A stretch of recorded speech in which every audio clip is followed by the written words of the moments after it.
ત્યારે સંતે એટલું જ કીધું, તું ભલે આ સમુદાય સત્સંગનો છોડીને આવ્યો હે, પણ એક સંતે બહુ એને सीख दे दी थी कि उस पत्ते की कुछ कीमत नहीं जो पेड़ से जुदा होकर गिर जाता है, उस पत्ते की कुछ भी कीमत नहीं के। तो आ सत्संगમાંથી જેથી આપણે છૂટા થયા, મન ભાંગ્યું એટલે ઝાડમાંથી પડેલું પાંદડું એની જે હાલત એ આપણી હાલત થવાની છે।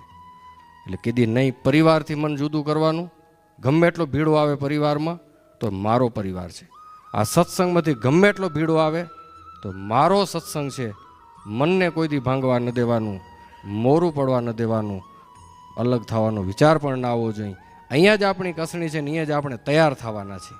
ઘા પડશે તો ઘડાશું, ભલે ભીડો આવે, ભલે તમર આવી જાય મગજમાં, પણ કોઈ દિવસ આ સત્સંગ, આ સમુદાય, આ ભીડો એમાંથી બેપરવાઈ ન થવું, ઉદાસ ન થવું, કોઈ દિવસ એમાંથી કાયર થઈને પાછા પડી ન જવું।